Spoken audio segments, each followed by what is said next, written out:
Good evening, everybody. And tonight here on It's in the Ballot, these are your candidates vying for the Hamilton West electorate vote. But with every election, there's one thing stepped in their way, and that's your vote.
Kia ora, good evening, and welcome to tonight's It's in the Ballot show. And we're here from the Hamilton West electorate, and I can tell you right now, this side of the river, we get a hell of a lot more candidates turning out than what we did earlier today. But we've got some very good familiar faces here who, for the Hamilton West voters, will be familiar on going there. So let's kick off Rudi, with your opening statement, please. Right, thank you so much. My name is Rudi de Plooy. I am here for Vision New Zealand and also Party Vote, of course, Freedoms New Zealand. Glad to be here, glad to talk to you guys about where we see our country going, and just a privilege to be part of this election. Okay, thank you. Next up, Kevin. Kevin Stone's my name, representing New Zealand First and the Hamilton West electorate. I'm proud to be involved in this political fiasco, shall we say, because that's what seems to be happening. You know, democracy is the most important thing. And I'm a New Zealander, I'm a nationalist, and we have to get New Zealand First back into Parliament. We keep an eye on whoever is the government. We'll keep them in check. Okay, next up, Tama. Kia ora tātou. Taupiri te maunga Waikato te awa, Potaka te tangata, he piko, he taniwha, he piko, he taniwha. Waikato is the river, Taupiri is the mountain, and Potaka is the man. At every bend there is a chief. At every bend there is a chief. My name is Tama. I'm married to Ariana. We have 3 children, Te Aria, Te Awarua, and Aorangi. And family or whānau is something that I really cherish and believe in. Strong family and strong communities. It's the basis of the values of the National Party. We seek to create a safe, prosperous and successful New Zealand that gives everyone the opportunity to achieve their personal and collective goals. And right now, that's been severely compromised. We need to get our country back on track. The economy, fail. Crime, law and order, fail. Education, health, housing, fail. All these things have failed, notwithstanding the billions of extra dollars that were put into these issues. All the outcomes have gone backwards. Now we need to get back on track. Party Vote National. Okay, next up, Susan. Greetings, kia ora. My name is Susan Stevenson. I'm an educator, I'm a leader, and I'm also a business person and a researcher. It gives me a great deal of pride to be representing the ACT Party here tonight. I was attracted to the ACT Party when I learned about their 4 key principles. The ACT Party believes in maintaining as many of our freedoms as possible and works through our policies and through our activities to actually support the rights of all people. We also, as a second prong, believe in personal responsibility. We cannot have freedom and individual rights unless we take responsibility. And of course, generations of New Zealanders have done this in the past for us to be here. We also believe in looking after the environment and the economy. And our fourth principle is focused on a high quality life for all people in New Zealand. And all of our policies are framed to do just these things. Party Vote Act for a real change. Okay, now we'll get a video opening credit from Naomi. Are you getting sick of the bickering between the political parties? The Opportunities Party wants to sit in the middle and work with either side to take New Zealand forward in the direction we all want to see it go. Looking after future generations, caring for our environment, and creating a fairer society. We're a party of deep integrity, and our policies are based on expert advice. We look around the world, see what's working well, and apply it to the New Zealand context. So if you want to bring a fresh voice into Parliament, vote for TOP in 2023. I'm Naomi Pocock. I'm standing in Hamilton West, and I'm asking for your party vote. Party vote TOP. Let's get up Myra, your opening statement, please.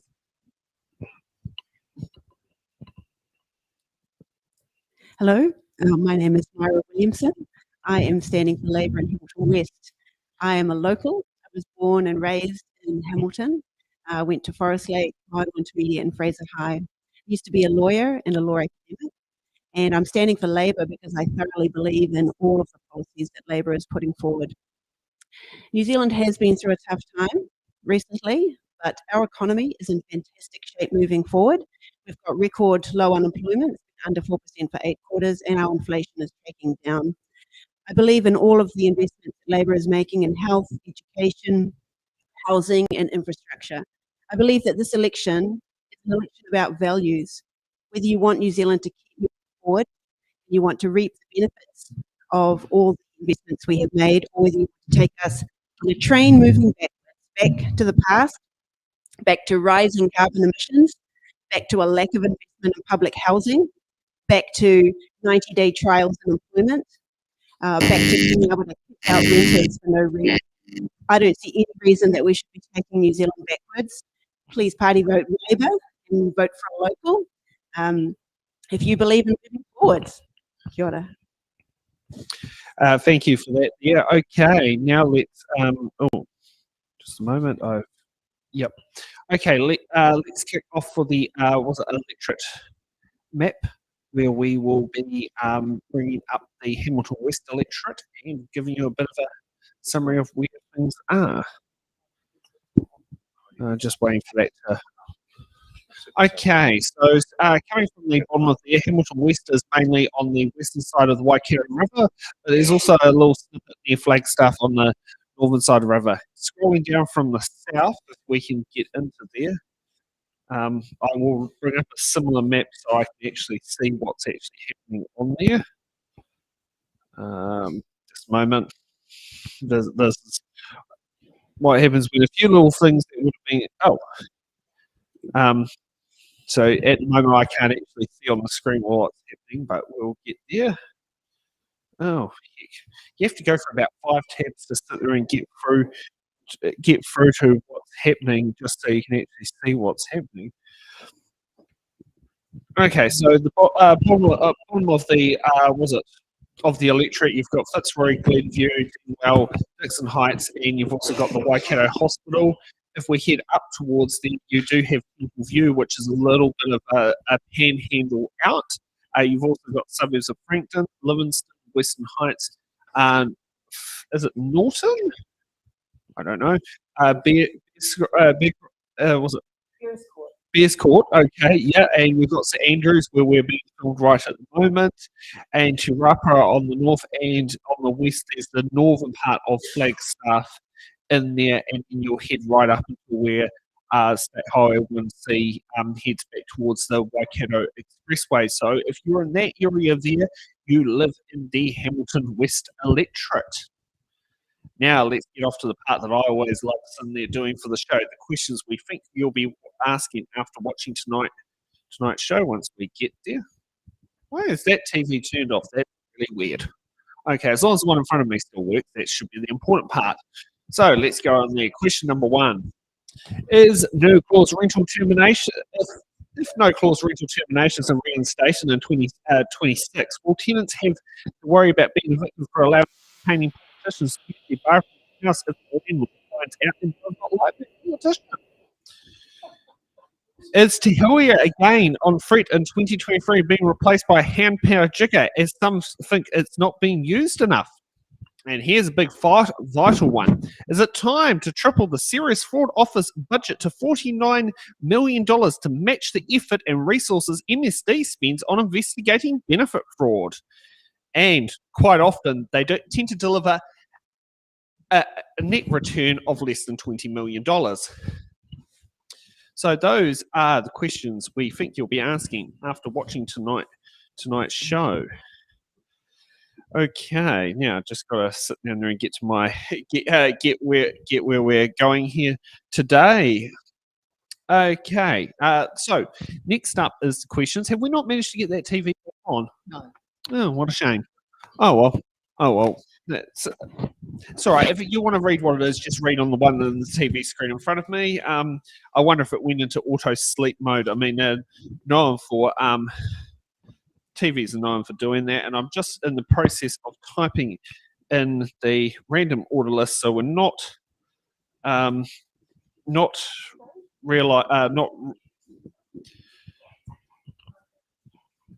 okay.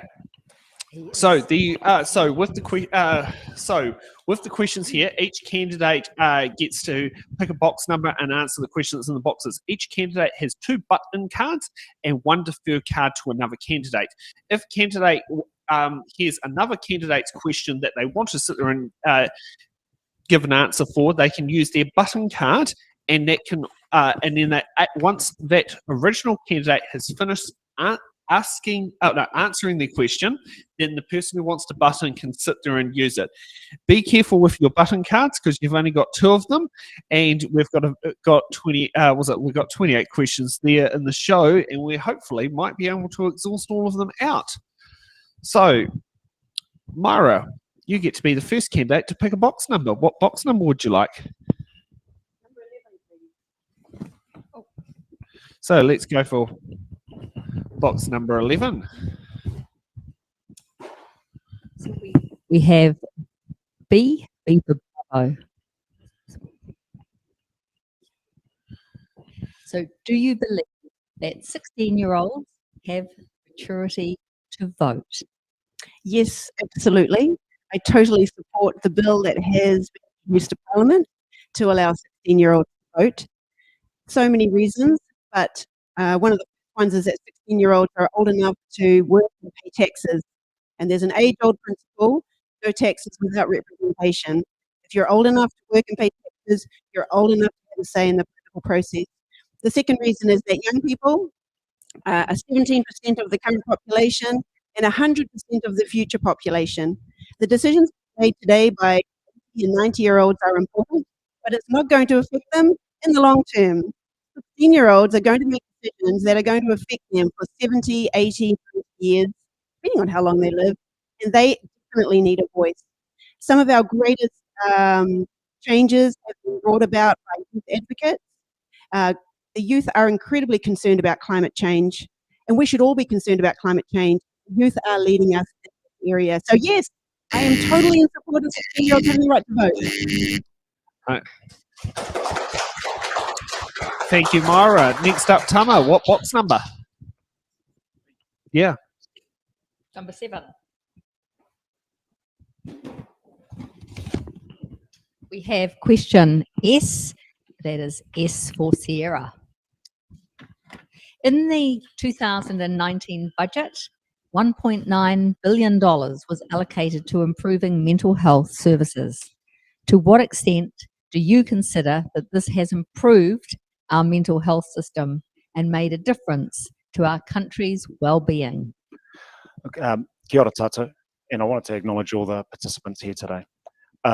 Mental health is an absolute tragedy in our country. We call it part of the tapawhā: mental, physical, cultural, spiritual. And right now, there are many, many more people who are suffering from mental health challenges. The budget in 2019 allocated nearly $2 billion across mental health services. But for the most part, mental health's actually gone backwards in the last 4 years.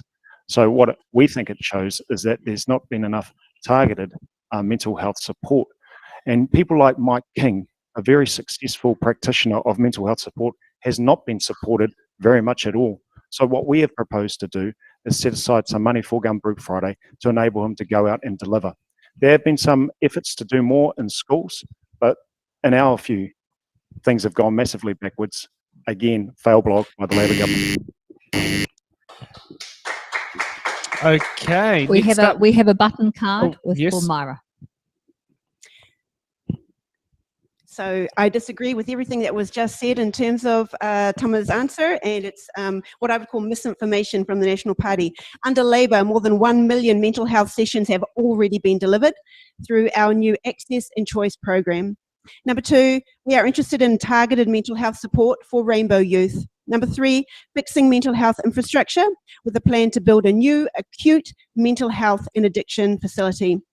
We're going to build those facilities around the country, and we are going to put more money into mental health and well-being, and we're going to support people's mental health through online services and through apps. We do have better mental health services in New Zealand. We are already delivering better mental health services in New Zealand, so we are succeeding, and we are interested in improving the mental health of our students in schools. You can talk to parents around the country who will say, and I do know parents personally, that there has been a sudden and quite marked increase in mental health support in schools around New Zealand. Kia ora.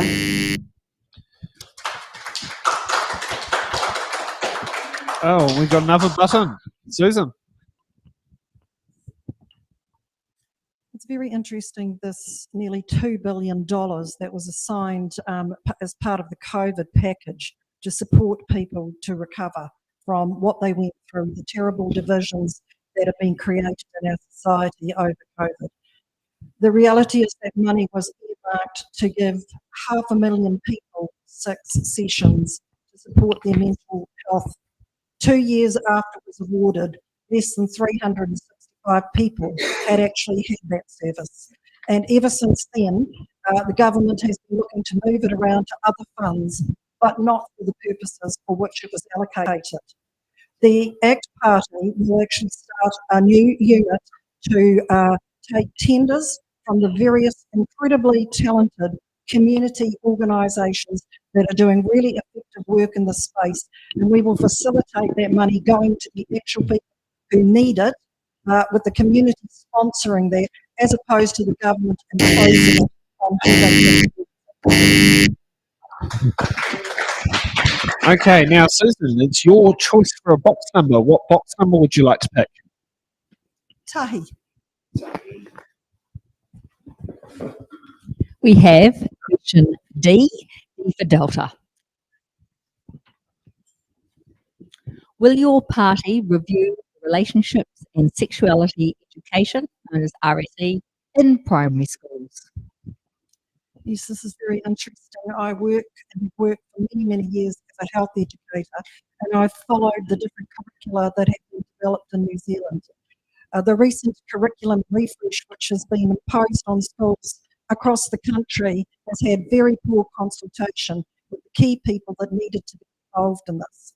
And for primary school children, it is important that parents have a say and have their values supported in the school. So one of the obligations schools currently have is to consult with their communities about what sex education is provided to children in primary and secondary schools. And this needs to be happening, and then parents have the right to decide what works for their child and what does not.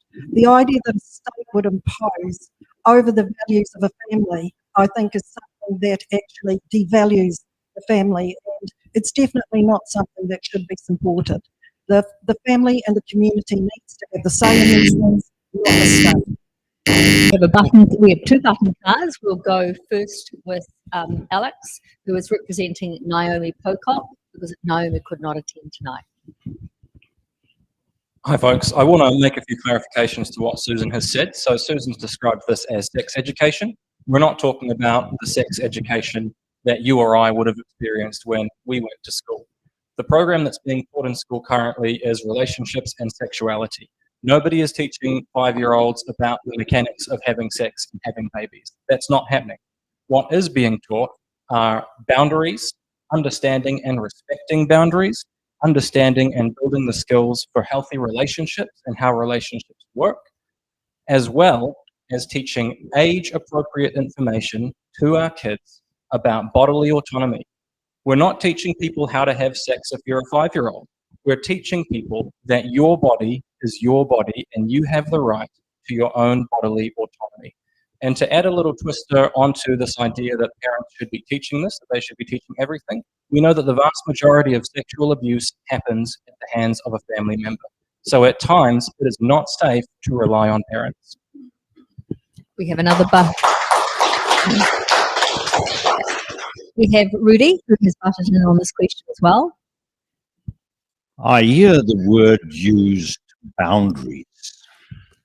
Now, I think this is an overreach in terms of government fiddling in an area that they are not equipped to deal with effectively. They need to stay away from our children. Our children are ours, and we will sort out what they will believe and what they won't believe until they get to an age where they have a clear understanding of what is correct and what is not correct. Until that time, we as parents will stand firm and disregard. This is another attack on the worth of the family unit. And I don't think that it's time to come and fiddle with it and change it and make it something that it's not. It's another effect of world opinion and world effect on what we should believe as Kiwis, and we do not want that. Okay. Next up is Alex on behalf of Naomi. What box number? Number 23, please.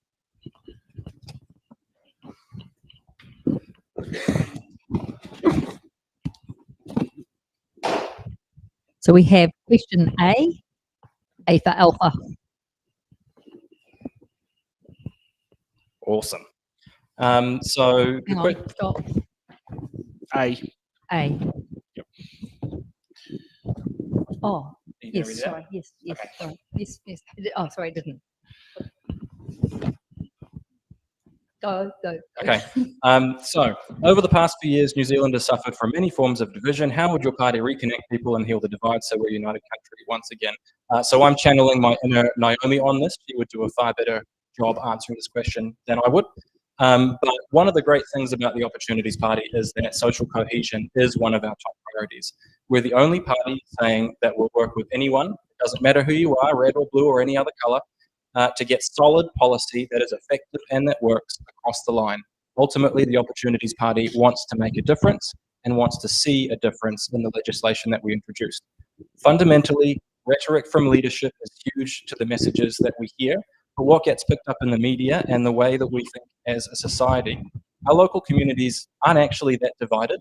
Most of the division comes from messaging in the media, it comes from messaging from political parties and leaders, and we would call out that rhetoric as unhelpful. It's easy if all you do is spend all of your time on Twitter to think that we're this horribly divided nation, and we're not. So if you're interested in a party that can work across the aisle, push through the future of New Zealand, the thing that we all want to see, then you should party vote for the Opportunities Party.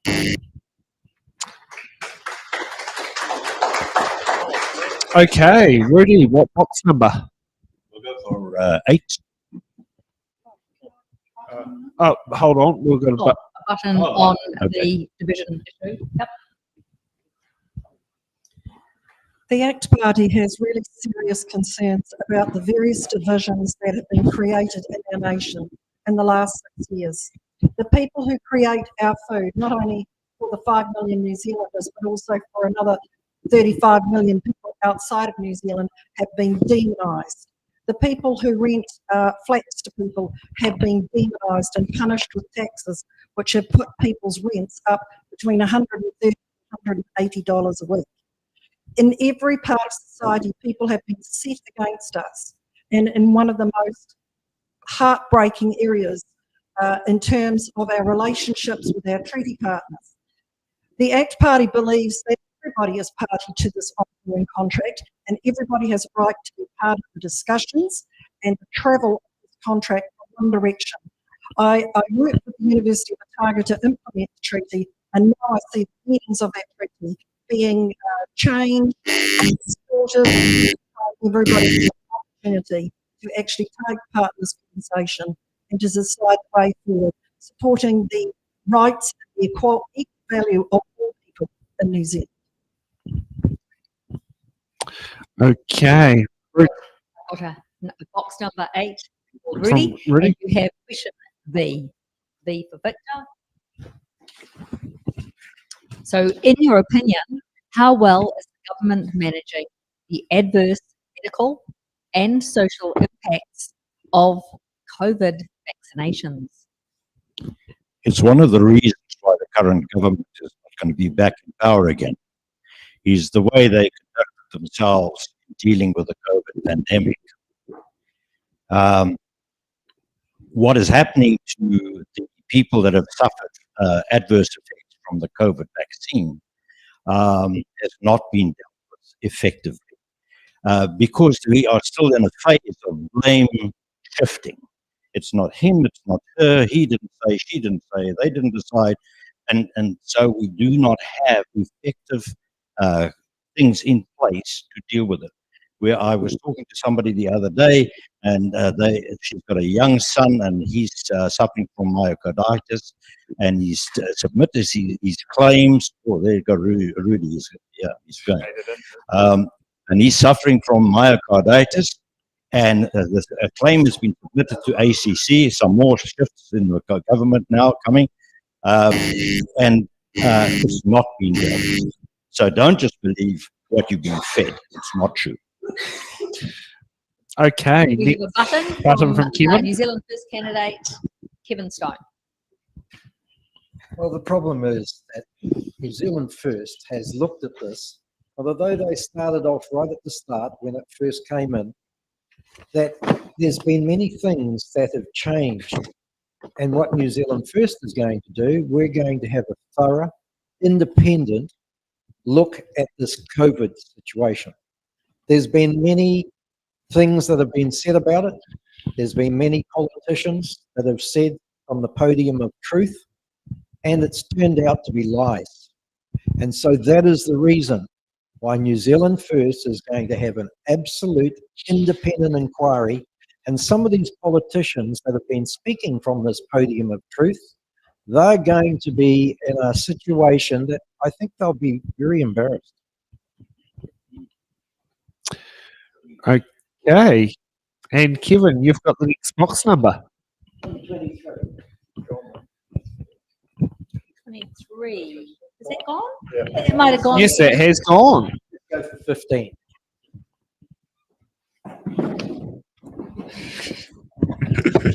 At least this one's not caught on camera. Okay, we have question L for Lima.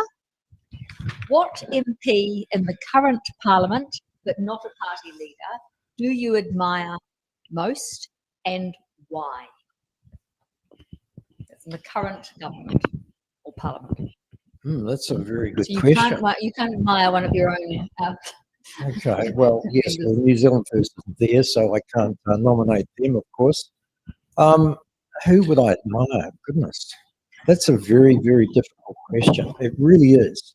I've looked at all kinds of politicians over the years, and there's nobody that I can see in this government that we have now that even would come anywhere near some of the past and previous politicians that we've had. Things like, Nordmeyer and Holyoake and all those ones there, even Longy. We had people there that really stood up for our country. And the ones that I'm seeing now, I'm sorry, I can't see it. And so I'd like to pass on that. You're not the only one that's passed on that question in this road trip. Button, here we go. I've got no trouble finding a candidate. It can't be a party leader. So I'm going to choose MP I most admire is Grant Robertson. Grant Robertson is the Minister of Finance and List MP, has been an exemplary manager of the economy. Not my word, that's the word of the IMF, which is not known to be a leftist organisation. They said that Grant Robertson's management of the economy during the pandemic was exemplary. We have had AAA ratings from Moody's, from Fitch, from Standard & Poor's. These are international rating agencies that not just maintained our ratings, they upgraded New Zealand's economic rating. And so this is independent evidence that Grant Robertson has been an amazing Minister of Finance and MP. I admire the way he looked after businesses throughout COVID. Businesses were supported with the wage subsidy, and now he is managing our economy to get inflation back between 1% and 3% by the end of next year.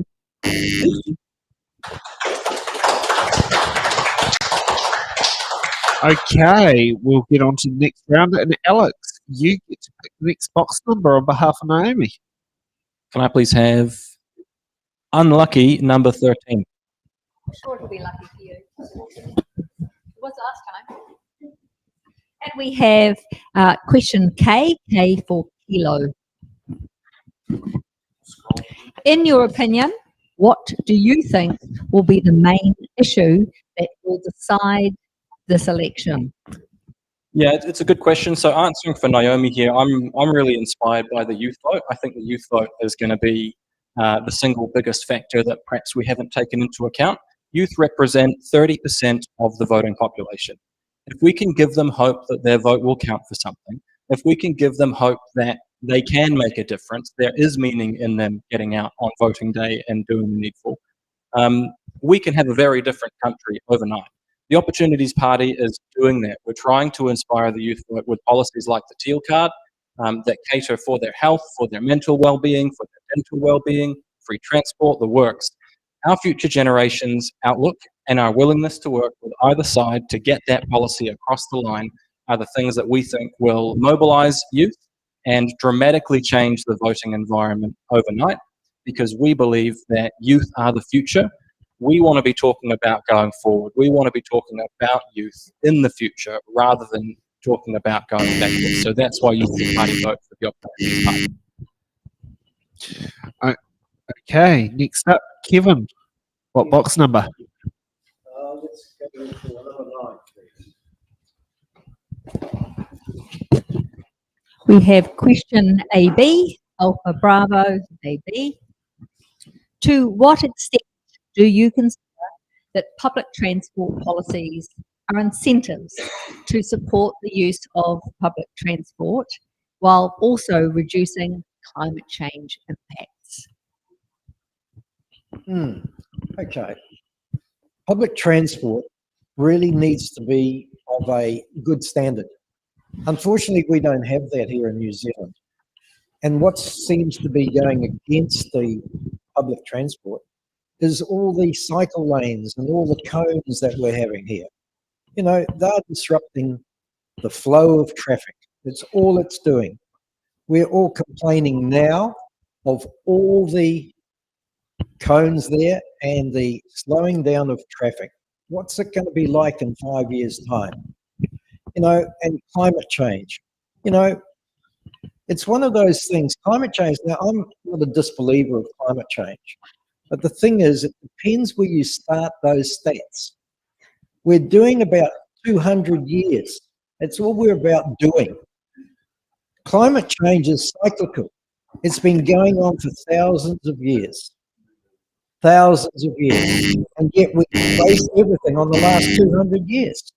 We've got to have a more sustainable climate situation that we can resolve some of these things that are happening, all the floods, etc. And we just need to just loosen up a little bit. Okay, next up, Tama.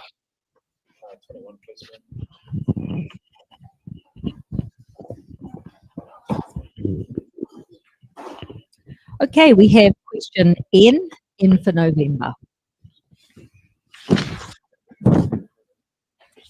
So what role should New Zealand play in international refugee crises?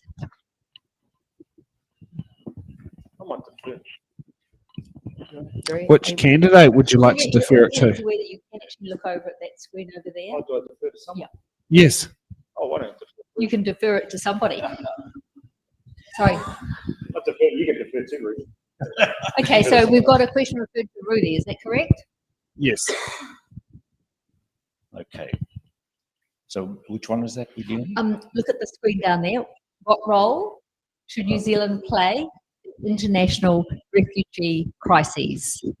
I think that is a question that needs to be answered, and I would have really liked to have heard what the National Party had to say about it. The first thing is the first thing, and that is we need to stay and fulfill our commitments in terms of the refugee quota system.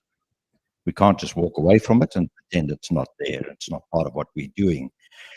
But we do certainly have to make sure that before we entertain bringing people here that do not fit into our society and want to be aside from the Kiwi lifestyle, I think we need to be wary of that and understand that we should not just look at that and just bring it in.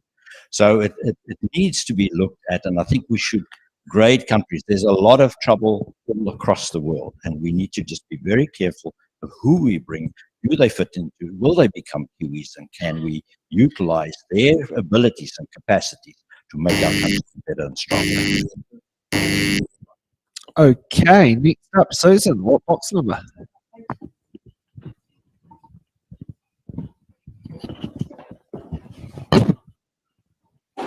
We have question G for golf. Do you think New Zealand has coped well with the COVID-19 pandemic? And what lessons have we learned? I think there were efforts to cope with this COVID pandemic, and I think in reality it affected and caught, I think, all leaders and governments around the world off base. But in terms of how it rolled out, I don't think it served New Zealand as well, because we still have these wounds, we still have a lack of reconciliation, we have differences with people. ACT always stood for the position that people could either be vaccinated or tested, which would have given people choices. For people who work in the medical profession or even the medical profession, we've always been trained that informed consent was our right, and it was the right of every professional to uphold this. Both of these things were thrown out, in my view, completely in an unnecessary way. ACT has promised to have an independent Royal Commission into COVID so that we can truly learn from what actually happened and do a better job if this sort of danger comes to our shores again. Okay, next up, Rudi, what box number? Let's try a 17.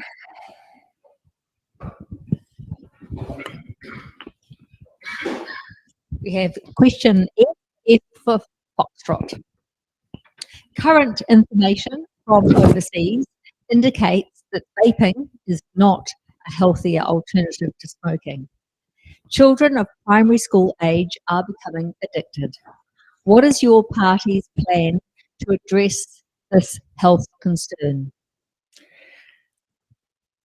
Vaping is one of those things where we're trying to now find a remedy once the horse is already bolted. We've allowed something to come into the country, and now we're going to try and stop it, and we can claim that we don't understand and we didn't know and whatever it is. But what we do know, in the beginning it was said guys who are battling to get off cigarettes are going to go into vaping, and that's going to help them get off cigarettes. Now, the research now points to that is not true. They go onto vaping, and this is now the new standard. This is what they do. And it is incredibly unhealthy. You can die from the stuff, and people have died because of vaping. So it's a crisis. We need to look at it, and we need to maintain a good, healthy standard in stuff like that. We also need to make sure that these stores are not set up close to schools and proximities to schools. But vaping, that few years, try and stop it. We have a button card from Alex. Yeah, so this is one that I think Naomi's done a great job writing up for me, and I totally agree with her. It sounds like there's agreement from what I'm hearing across the spectrum as well, which is a great place where TOP can work together with everybody. Fundamentally, the Opportunities Party has a petition out with people right now that you should go and sign about vaping. Our policy is that, as Rudi said, initially vaping was something that we introduced to help people quit smoking. It's no longer being used as that. Now it's just being used as something that's entirely different. We believe that vapes should be restricted. We believe that vapes should only be sold behind the counter of a pharmacy because it was initially brought in for medical treatment, not for recreation. We should require plain packaging for vapes and require that vapes be hidden from the public, the exact same treatment as with cigarettes. And we should also limit the flavors available, because you can't tell me that lemon gummy soda is not marketed towards children. We should increase funding for vaping cessation programs, and we should fundamentally treat vaping and all other addictions as health concerns and not criminal ones.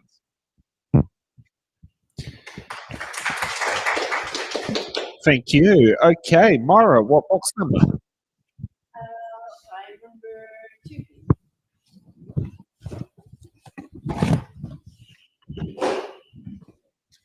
We have question why? Why for Yankee?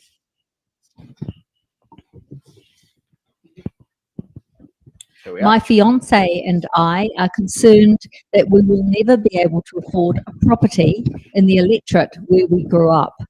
What are you doing to make housing in this area affordable and accessible for first home buyers? Labor has done a lot to bring first home buyers back into the market. We banned foreign buyers from being able to purchase our houses. That is super important. And National are going to bring back foreign buyers, and so will ACT. So this young couple will not be any further ahead of National and ACT win. The foreign buyer ban is supposed to bring in $5 billion a year and fund National's tax plan, and all economists say that there is a gaping hole and the National figures do not add up. We have extended the Bright Line test from 2 to 10 years. That has also encouraged first home buyers into the market. We have stopped property speculators from deducting interest, and interest deductibility is going to come right back in under National and ACT. But by removing interest deductibility, what we did was we introduced more first home buyers into the market, and now 25% of the housing market is first home buyers, and it was only 15% under the previous National government. We have a button card from Tama. Housing has been one of the most abject failures of the last 6 years. There's 750 kids in Hamilton emergency housing, 25,000 families waiting for a social house, and a real lack of absolute focus by the government and allowing and encouraging councils to create housing growth. Instead, we've got a state monopoly supercharged on overburdened debt and ongoing inputs from the Minister and the Labor government throwing billions of dollars at the Housing New Zealand, known as Kind Order. What we need to do is encourage councils to go for growth and create more greenfield and brownfield opportunities to grow housing, to build the infrastructure that we need in order to enable that, and to stop these outrageous aspirations. 100,000 houses are going to be built in 10 years under build. How many? 1,800. Stop the aspiration, start the delivery. Okay, and we're going to get off to another round, and I think this will be our last round for all the candidates in order to keep everything on time. Rudi, you get the first box number. What did I do wrong? Okay. I'll do number 14. Thanks.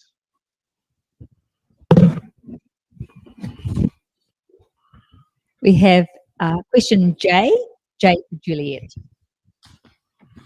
The Future of Local Government report says the current local government funding and finance system is already under pressure and is not sustainable. How is your party going to respond to this issue? Want to defer this to the Labour candidate. Certainly. Myra, would you like to take that question or defer it to somebody else if you wish? No, I'll answer it. Awesome. So this government has recognised that councils are underfunded, and for that reason we have a review into the future of local government that is out at the moment. There are lots of proposals to improve local government. Funding is definitely something that has to be addressed. There is no way that local councils can continue under the current model of funding through rates, because we simply have too many expenses that councils have to meet. So we propose, I've heard Kieran McAnulty talk about the need for councils to receive around about $1 billion more funding from central government. Central government has to play a role in supporting local government. And one of the areas that is most apparent in is water reform. Affordable water reform has been taken up by central government because local government cannot invest in it. You only have to look at the news to see the headlines in Auckland, in Queenstown, to know how much need there is for central government to support local government. Okay, next box number, Tama. Number 3.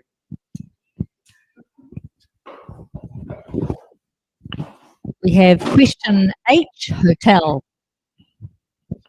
Property investors often outbid first home buyers at house auctions. How would you encourage these investors to switch to more productive investments? Kia ora, and thanks for the question. There's a big assumption that lies in that question that property investment is unproductive. And actually, I believe that property investment can be very productive.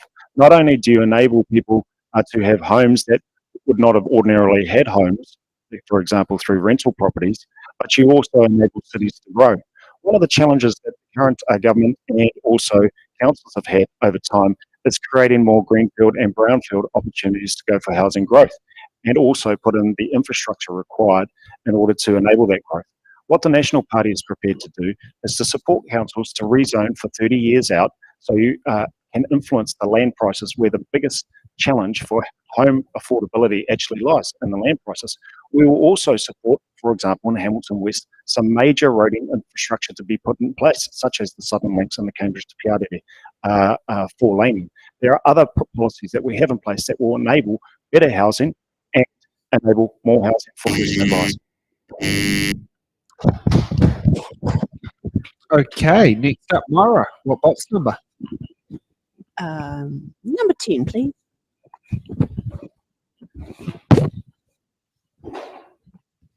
We have question X, X for X-ray. Health workers who work for Te Whatu Ora are still required to be vaccinated against COVID. If elected, will you change the law to remove this mandate?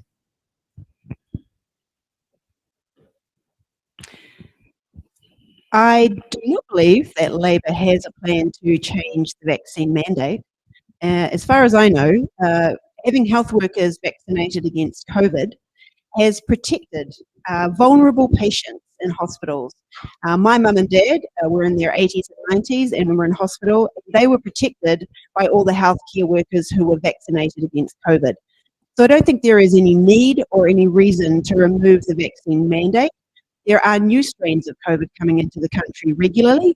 I think removing the vaccine mandate would then expose our vulnerable patients, those who are elderly, those who have already got autoimmune deficiencies, to these new strains of COVID. So personally, and on behalf of the Labour Party, I think I'm correct in saying that I don't think there is any plan to lift the vaccine mandate on health workers, simply because that would lead to endangering the public health of our patients who are in a vulnerable position when they're in hospital. Thank you. Are you sure you still got enough button cards here, Rudi? We have yes, we have a button card for Rudi. Yeah, it's a very simple answer. We will remove this crazy mandate immediately. Okay, next up, Kevin. Number 5, please. We have question U, uniform. Rest homes are losing registered nurses to Te Whātua Ora as they are unable to pay the pay packages. Do you think that pay packages for registered nurses should be equitable across all sectors of healthcare? The simple answer to that is yes, absolutely. Look, healthcare people that are in frontline there are essential for our health system to operate properly, and we have to pay them accordingly. They're frontline staff. If we don't, they're going to find overseas countries are better off than little old New Zealand, and we don't want that. We want them to be retained here, and so they need to have even par payments for their wages. That's for certain. Across all sectors, absolutely all sectors. It's terrible that we're in a situation that our hospitals are so short of staff, and it's touching on the previous question about the mandates. New Zealand First is going to eliminate those mandates. We're going to obliterate them. And for anybody that has been put out of work, especially in the health system, we're going to compensate them. That's what our policy is. Okay, next up, Susan. What's your next box number? 12.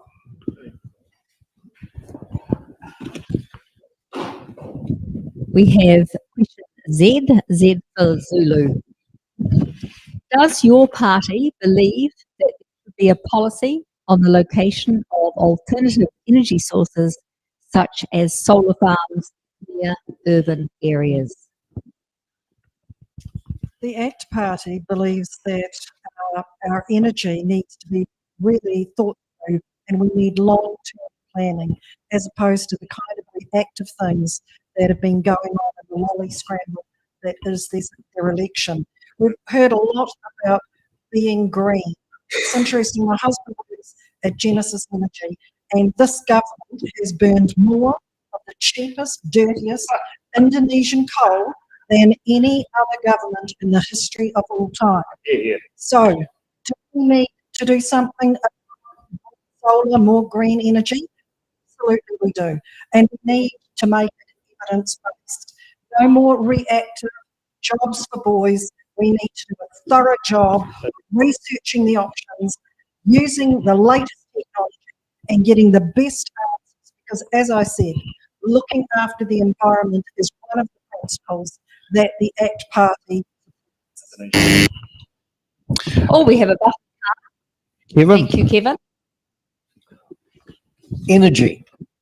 New Zealand First is going to set up a Ministry of Energy. You know why? It's so important that we have another plan in place. It's all very well that we're on solar, hydro.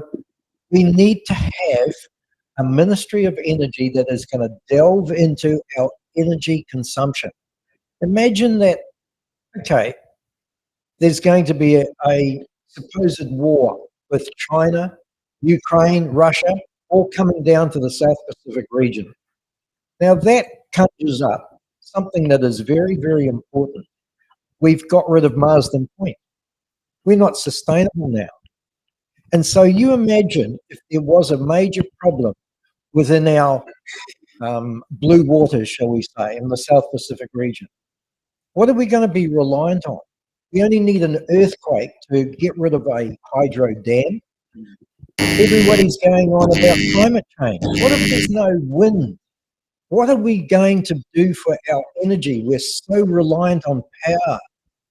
That's why, as I said, New Zealand First is going to set up a Ministry of Energy to delve in and to review all these things. It is so crucial and important. Otherwise, our country, we've got probably about 2 or 3 months supply of petrol. What are we going to do? So you've got to start thinking in the future. Technology is coming around and there are more things improved all the time. Ministry of Energy. Just want to also point out there is a Minister for Energy and Resources, And the current portfolios that they're in charge of is New Zealand Electricity Authority and the Energy Efficiency and Conservation Authority, and the current minister is Megan Woods. Just so put that out there that we might be there, it just might be shuffling the deck chairs. Alex, your box number. I would like number 25.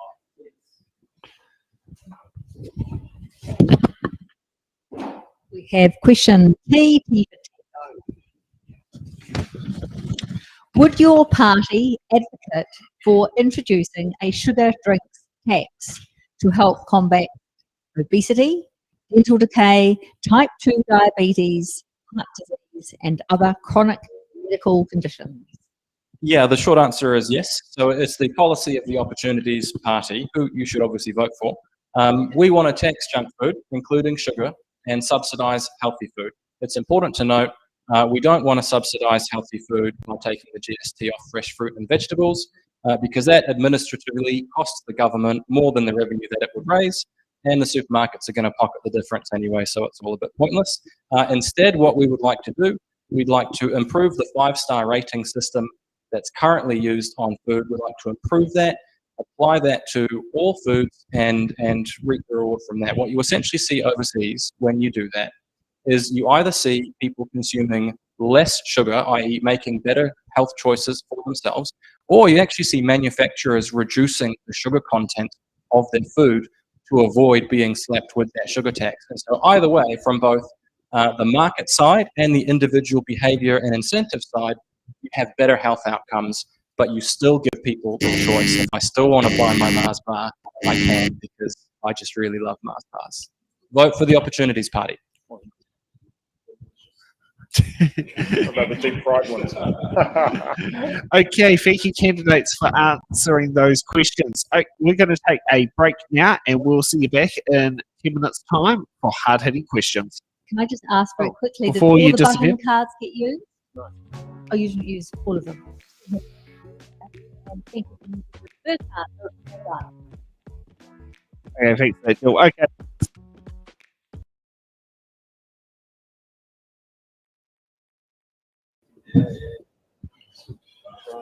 Okay, and welcome back to It's in the Ballot. Now let's kick off for hard-hitting questions.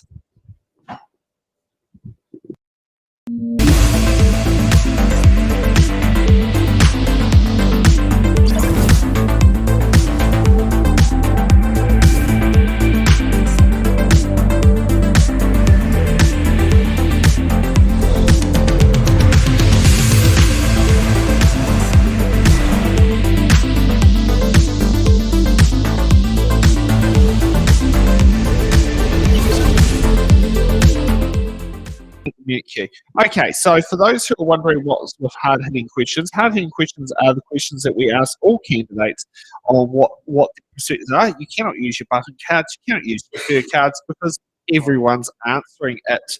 So let's kick off for hard-hitting question number 1. And the hard-hitting question was, what is the most pressing issue in the Hamilton West electorate? And I'll just wait for it to give me a new order to give out for the candidates. Let's kick off with Kevin. What is the most pressing issue in the Hamilton West electorate? I feel that the most important pressing issue is the closure of the supermarket in the Norton area. That there should never, ever have happened. It's created a bit of a furor here in the Hamilton West electorate because people within that vicinity, and it's quite a big area there around the north where we used to go there to the mall, Countdown. They now have to go to Dinsdale. And some of the vulnerable people that's within the electorate, well, they find that very, very difficult. And plus, it's going to create congestion in that Dinsdale area. So that there, in my view, is the most pressing issue in the Hamilton West electorate. The closing of that supermarket. And hopefully there's going to be some supermarket is going to come back in there to enable the people in the area to have another supermarket. Thank you. Fingers crossed that hopefully the opposition sits there and considers it as a prime location. Next up, Tama. Kia ora. The most hard-hitting issue for this electorate is the economy. The absolute economic failure caused by a bloated government, what I describe as maximum kāwanatanga, the overburdened regulation that weighs down on people, and the cost of living crisis that has been caused by the government's policies and the way it conducts economic failure. Right now, the Labor-led government, spends more than $1 billion extra every week than the John Key Bill English government. Yet all the outcomes and the most important things, crime, law and order, education, health and housing, have all gone backwards. What we observe is that we have to get hold of the economy and fix it, and with that, restore law and order and get health and education services back on track. Okay, next up, Myra.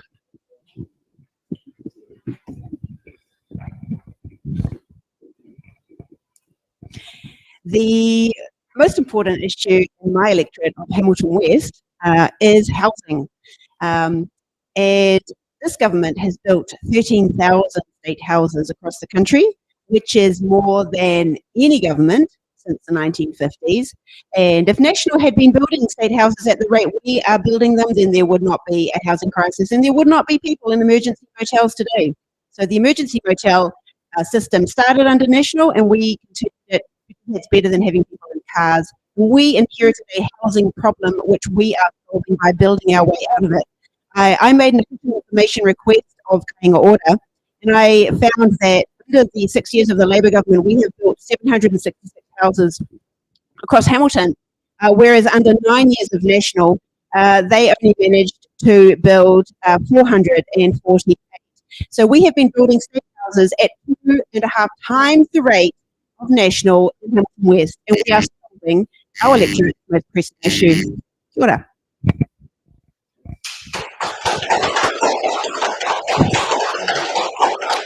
Okay, next up, Susan. This is, I agree with my colleagues here about the supermarket, and I've had calls from people who can't go to that supermarket, then were robbed when they had deliveries made to their houses. But the two issues, and there are two issues in Hamilton that I hear continually about. One is the cost of living. And there's so many things that this government that have put prices up that it didn't need to do.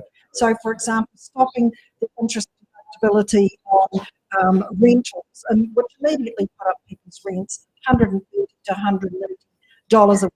Ridiculous, really bad timing. If we look at what eggs were one of the last proteins that people actually afford to buy, and they've just gone up 68%. Why?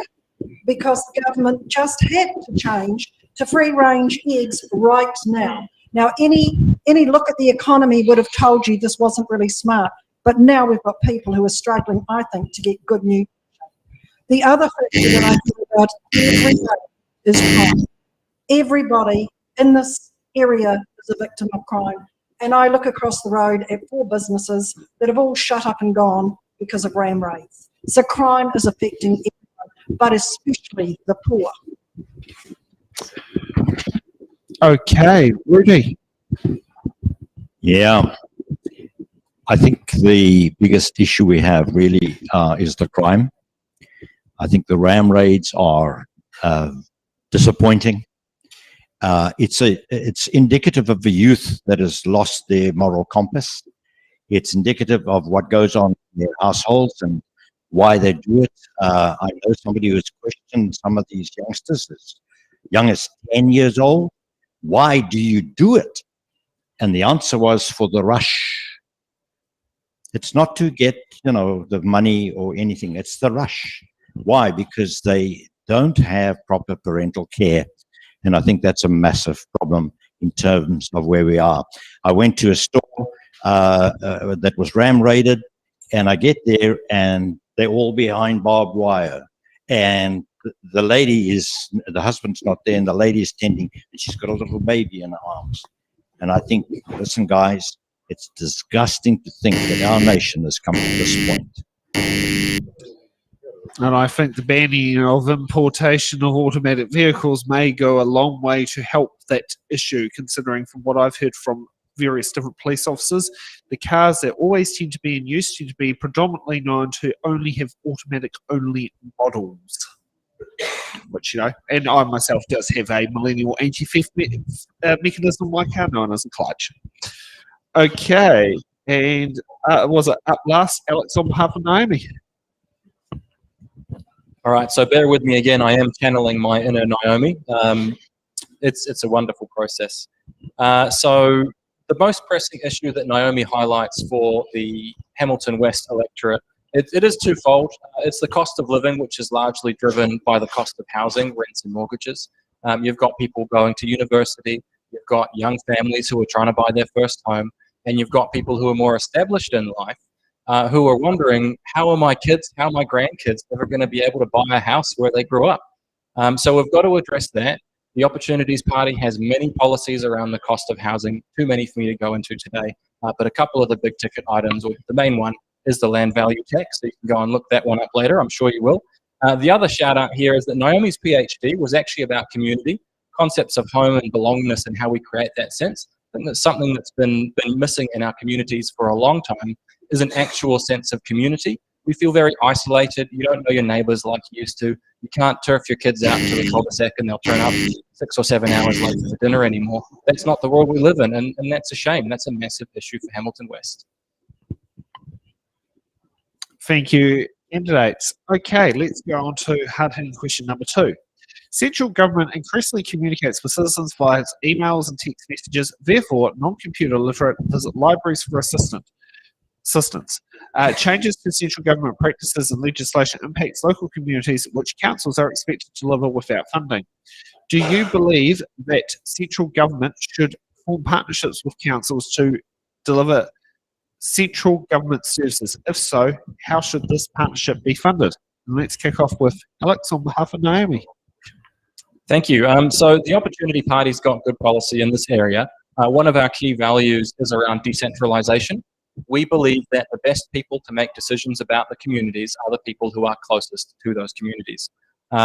With that in mind, the first key policy that the Opportunities Party has in this area is returning GST on all new development to local councils to empower them to spend on infrastructure that meets the community's needs. That's infrastructure above ground and below ground. It's not just water pipes, it's not just power, it's libraries, it's swimming pools, it's parks and recreation, all of the things that community needs to thrive.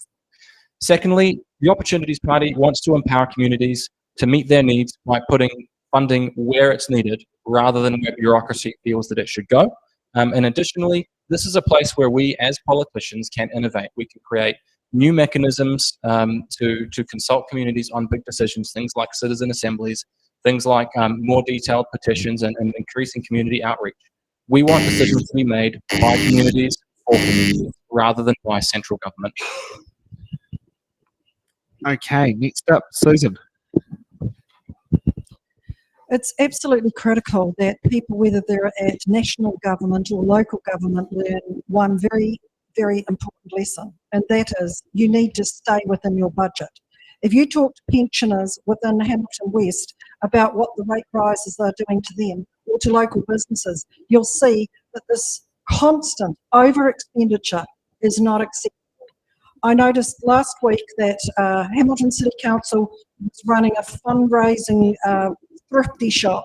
Now, where I live in central Hamilton, there are at least 8 charities who make their living out of such shops and such second-hand sales. Now, they're actually competing with the Hamilton City Council. Our council needs to get back into focusing on what matters. We're building a new theatre for $100 million. We could have actually fixed the one we've got for $25 million, which, let's face it, this city put money into. So there is incredible waste that has to stop. Absolutely, there should be cooperation between central government and local government, but people need to work within their means. We can't keep doing this. Next up, Evan. There's one thing that I have to agree there with my colleague here, Sue. Look, we cannot keep on spending money. We just can't. I don't know what is so difficult that somebody can't comprehend that if you spend money all the time, you've got to have money coming in. And that's the difficulty. It's all very well, even politicians, even some of the Labour Party, they are just throwing lollies out left, right and centre. I cannot understand that. We're such a small country. We don't have the economy for all these promises that are coming out just prior to this election. I cannot believe it. It's just left, right and centre, all these promises. They're not going to do it. It's impossible the way they're throwing this money around. Local councils, another thing. All these decisions are being made by people that are in charge. Politicians, councillors are making decisions on behalf of us. And I'm damn certain I don't want my money spent the way it's being used. We've got to have an economy that's bringing money in. Then we can resolve these things that everybody is concerned about. We just cannot keep on wasting money. Okay, next up, Rudi. Yeah, I'm glad you said that, because at the end of the day, when I read the question, I thought to myself, well, it's great, but there's a mismatch that goes on in terms of central government and local government. They don't seem to understand that the two should be dovetailing and complement each other. Because the moment central government gets involved with anything at local government level, they want to overshadow it. They want to run it. They want to control it. They want to tell that local council what to do, when to do it, and why to do it. That's not the way that you have a partnership. And I'm all keen for partnerships. And when I read the question, I thought, yeah, should it be funded? Yeah, oh, man. And I agree with you, Kevin. We run out of money before we run out of ideas. So let's just stop this. Let's be frugal and let's get on with running the country in an effective and a dynamic way. Okay, last, Tama. One of the big challenges that we have in our communities is understanding the roles of central government and local government and others in our community. And right now we have a central government, like the factory in the Lorax, that is bigger and bigger, and sometime it's going to run out of resources and just fall to bits. Very wasteful spending on a whole bunch of things that don't really matter. Imagine if you spent all the money that has been spent so far on the Auckland Light Rail boondoggle and put that into fixing the wastewater down at Parnell. We might not have that 13-metre sinkhole right now. So, pardon? So what we say is that government should be limited.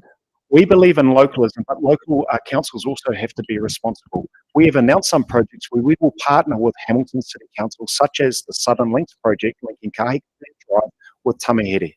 Those are the types of projects we can go in together and fund. There are some projects like the Cambridge to Piarere 4-laning we will fund in full.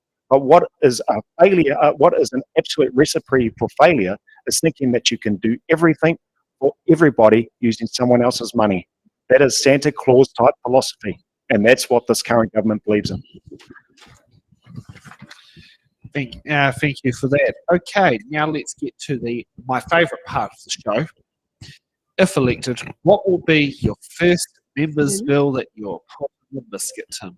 Oh, hello. Oh, have we? Oh, I'm guilty for that. Sorry, I'm guilty. I'm guilty for that. So Go ahead. Yeah, do I get like a bonus time as a consolation? Oh. Worth a try. Central government needs to partner with local government because local government can't do it alone. I have a recent example. On the 21st of September, local government minister Kieran McAnulty announced that the government is investing $2.5 million to fund and replace and upgrade a stop bank to protect the Waipawa drinking water treatment plant. This will protect the drinking water for around 3,200 people. And Kieran McAnulty said this is a great example of central and local government working together. The Labour government believes in the need to reform how central government works.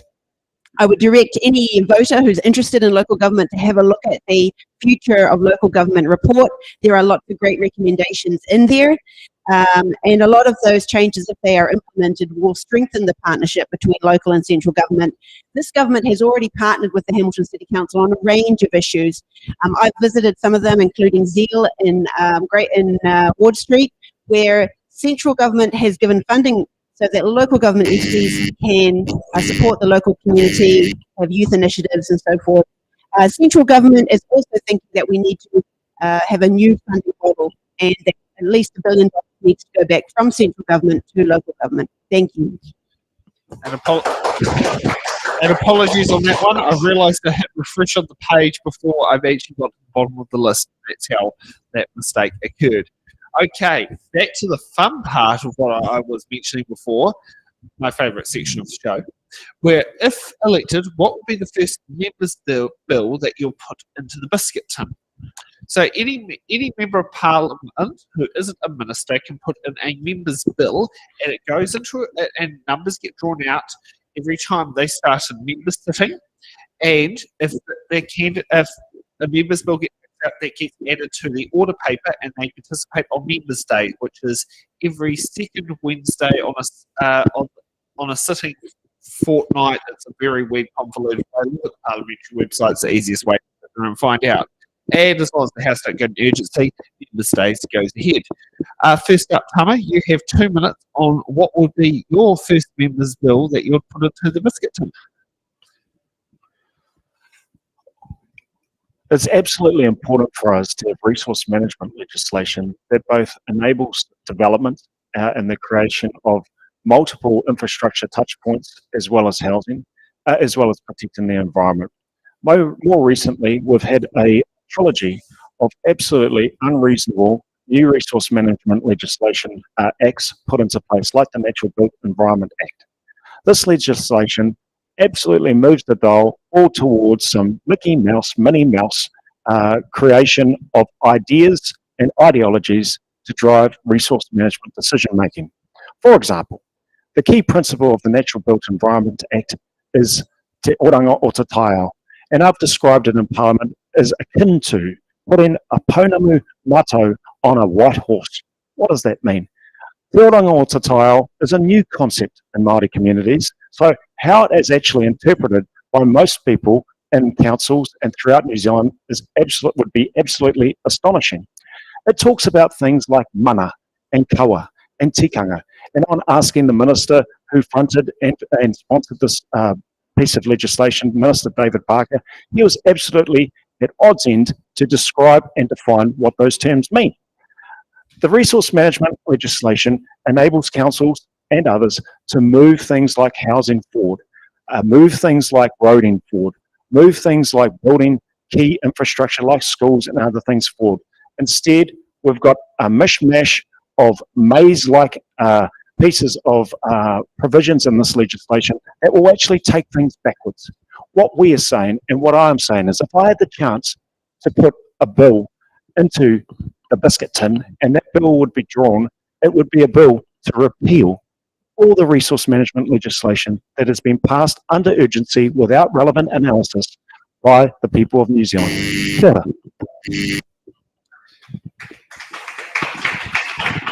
Okay, next up, Susan. What would be your first member's bill you'd put in the biscuit tin? The first member's bill that I would put in the biscuit tin would be the student education account.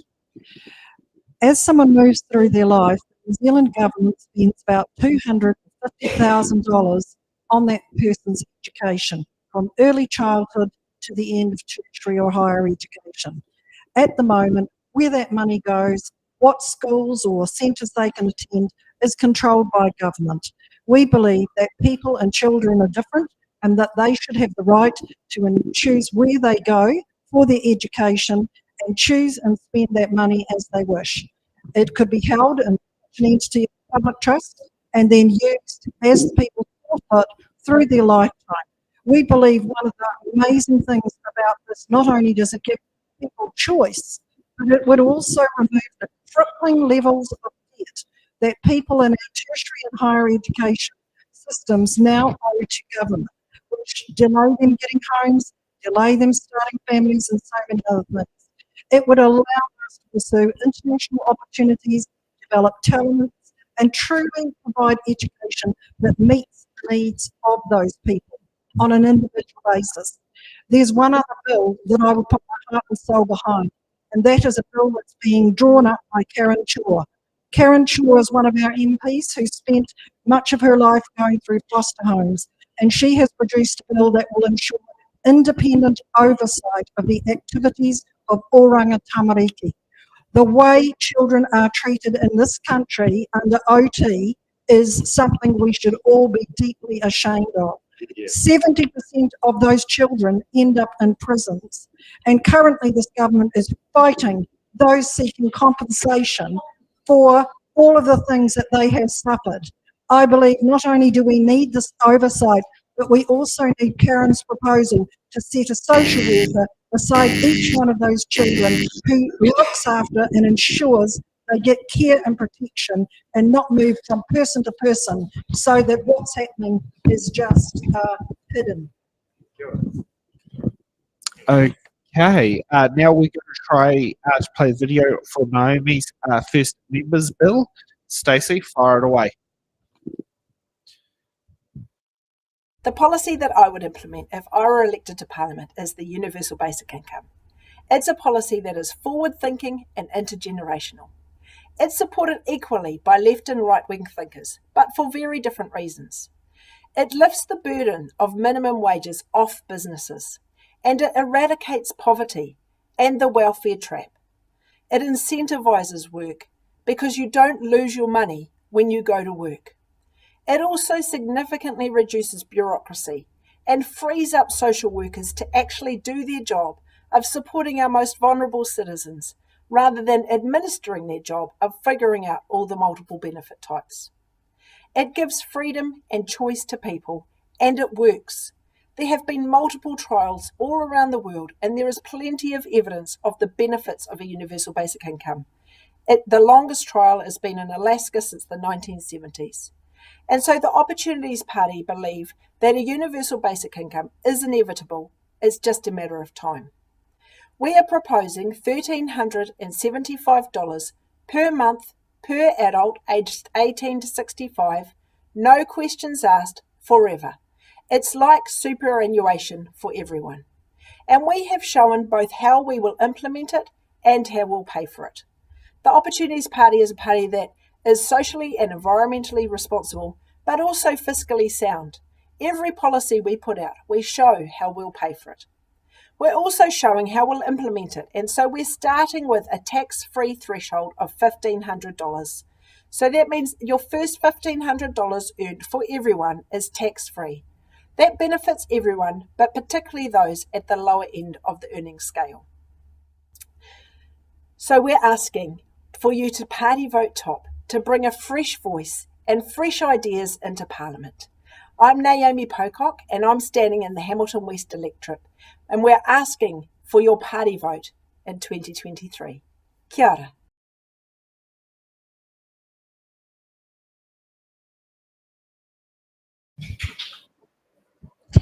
Okay, and I'm hoping we're getting back. Yeah, we're back. Okay, we're back. We're getting back there. Okay, Kevin, what's your first members bill? I think the first one that I would consider putting is concerning immigration. Everybody's concerns that are here in this room and around New Zealand all come back to the immigration policy that we've had. Open door policy, health, housing, roading, all the other things, even crime. It all comes back, if you analyse it, it all comes back to immigration. We cannot have this immigration policy that is just open door, 50 to 70,000 a year coming in, and this year it's been reported 96,000. We can't even look after our own people now. That's the reason why we've got house prices, all the immigrants that are coming in, all of a sudden, and it's been building up over a number of years. In 1993, Winston Peters was called a racist for having an immigration policy that was going to be more sustainable to New Zealand. He wanted 10 to 15,000 per year coming into the country, and we would pick the cream of the crop to enable our economy to be real strong. We haven't done that. 50 to 70,000 every year, duplicated over the years, and now we've got 100,000 coming in. That's crazy. We have to have an inquiry into this immigration so that we can have it more sustainable. As I'm saying, all the things that every one of us have got concerns about comes back to immigration. And until we do something that's going to resolve so many people coming in, right, that this country is going to keep on going down. Immigration is great, but let's choose the people that want to come here, not the ones that we necessarily require. Okay, Myra.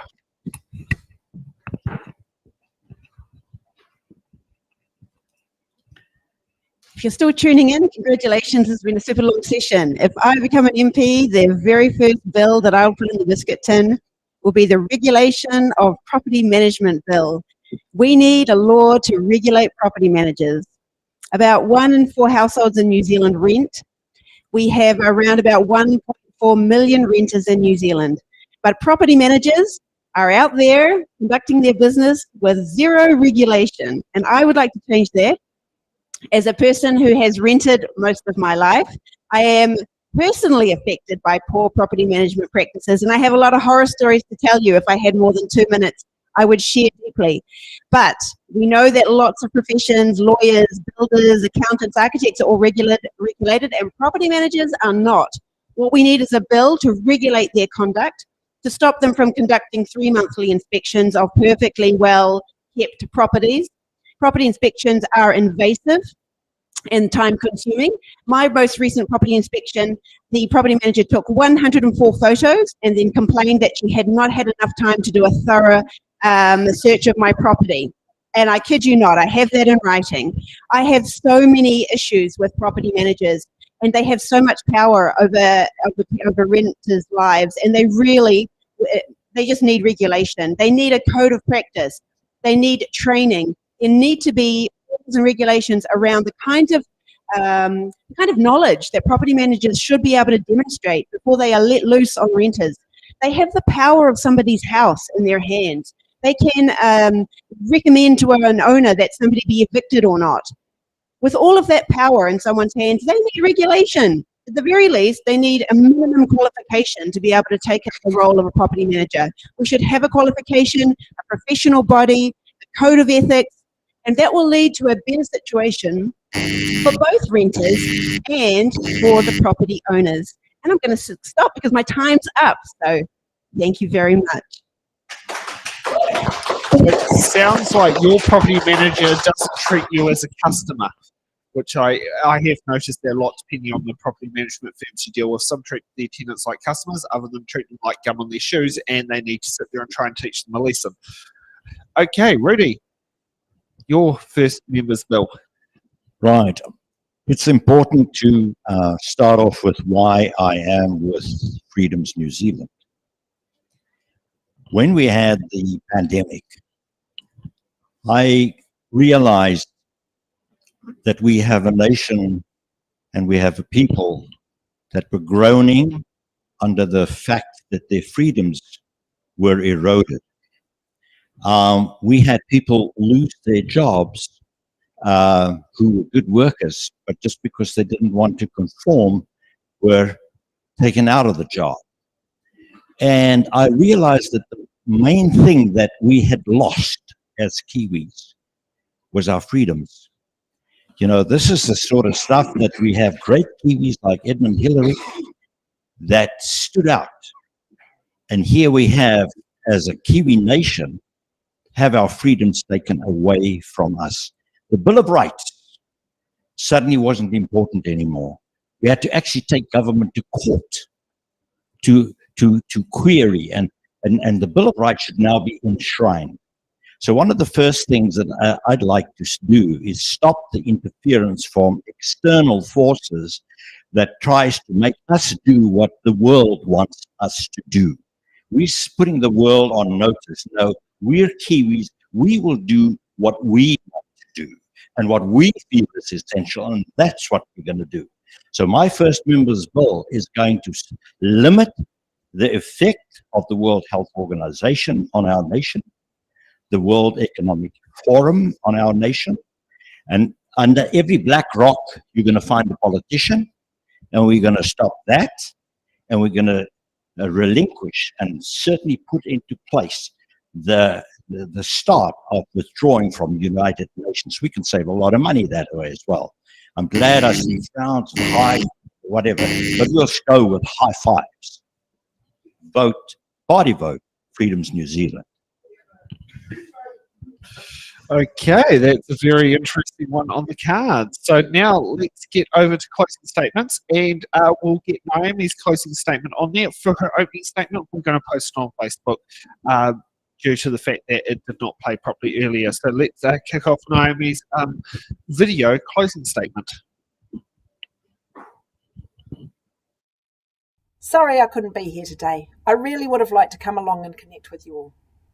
In closing, the Opportunities Party believes that it's time for democracy to work how it should be, like it does in many European countries, with two parties around 30% of the vote and a strong centrist party showing the way forward with evidence-based policy, looking to future generations, bringing the environment to the centre and creating a fairer society for everyone.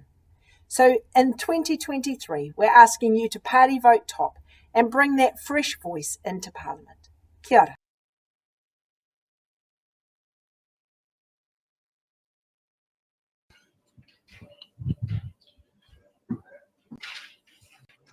Okay, we're back. Okay, next up, Tama, your closing statement. Is it a minute?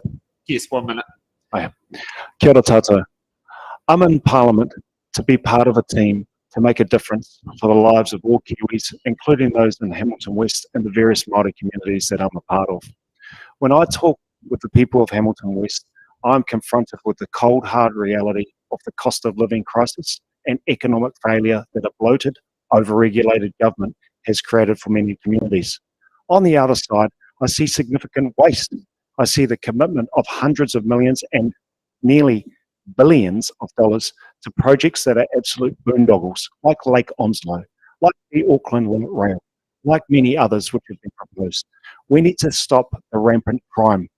We need to absolutely focus on those drivers of inequality, like education, like health, like housing. We can only do that by starting to get our economy back on track. That's why I'm asking for your support. Party Vote National, Potaka for Hamilton West. Kia ora tātou.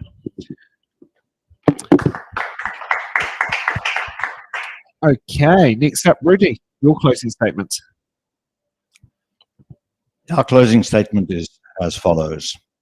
It is important for us to this time around use the tools of MMP. Gone are the days of the flip-flop between blue and red, and that is your only option. And it's clear to see that people are now exercising their other options. And that's one of the reasons why National is not screeching ahead in the polls, because people realize that they're very similar to Labour, and Labour is very similar to National. So we're offering people the opportunity to vote for people that will come from outside of the current flow of political parties. So that is the reason I'm standing for vision, and that's the candidate vote. And Freedom's New Zealand is where my party vote goes, because we are three component parties that make up the umbrella party of the Freedom's New Zealand. Thank you so much for attending, and thank you so much for listening to us. Okay, next up, Myra.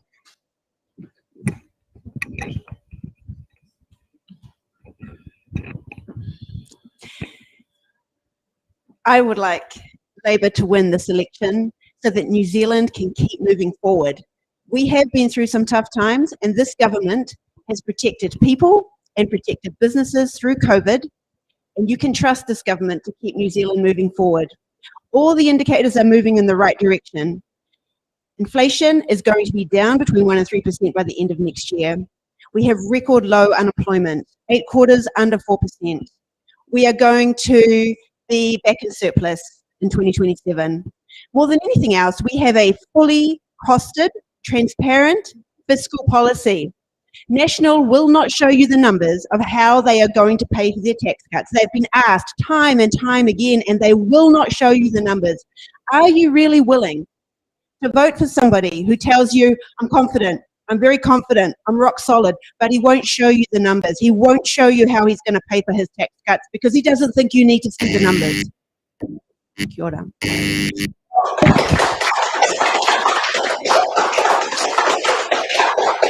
Okay, next up, Kevin, your closing statement. Closing statement for New Zealand First is this election is the most crucial election New Zealand's ever faced. It is absolutely crucial to sort these things out. Democracy is being threatened. Democracy is being threatened. I keep on saying that because it is. It's under threat, people. And if you don't see what's happening within the government and within New Zealand, this is going to be a country that's going to be way down the bottom of the CDs. It's fact, it's just about right down there now. You know, democracy is so important to this country. We've got to resolve all these problems. It's simple as that. And unless we build our economy up, all the promises that are being made by political parties are not going to be able to be achieved. Not at all. So I'm suggesting you to vote, hardy vote New Zealand First to bring our country back. That's as simple as that. And unless we do that, we're going to have left and right. New Zealand First is right for coming up the middle and to keep both governments, whoever it's going to be, in check. Thank you. Okay, and Susan, your closing statement. Leadership is about action. The ACT Party was the first party to actually formulate a fully costed budget. It's been available for ages. We were also the first party to actually update it when the appalling books were revealed recently. So you can go on and see what we are going to do. And you can know we're actually going to act and do it because we have costed it. This cost of living crisis has been largely caused by government policies and incredible overspending. Debt's gone from $6 billion to over $100 billion. We each owe $151,000 each. We are paying $10 billion in interest a year. If this was a credit card, we've smashed it. We will also address crime and make sure there are consequences, and we will unite people by having the conversation about a constitution that everybody's got a right to. We are not children. We are adults, and we have the right to choose our future. Party vote, act, and get your freedoms back, and let's progress, not just to where we were. Let's move forward. Let's be innovative again.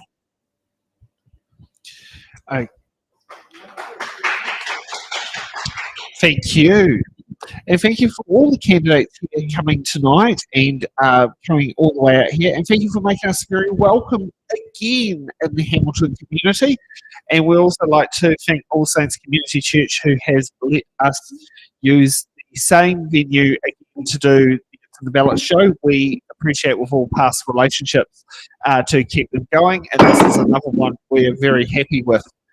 Okay, tomorrow we'll be heading down the road to Cambridge for the Total Electorate show, which is at 4 p.m, and followed by the Waikato Electorate show, which is outside the electorate but a boundaries of Cambridge, at 7 p.m. at the Cambridge Town Hall. If you'd like to fill up the room, we've got a very good seating capacity over there. I can also thank Jill for stepping in for the questions again today. Tomorrow she does have a very good friend who may be stepping in, but we'll leave that for a bit of a surprise in case fingers crossed it all happens. Thanks Stacey for doing the remote editing all the way from Wellington, and thank you to Nick and Alex in studio for doing both cameras and editing. So we'll see everyone here, everyone back tomorrow at 4 p.m. for the Taupo Electorate, and see you then. Have a good night.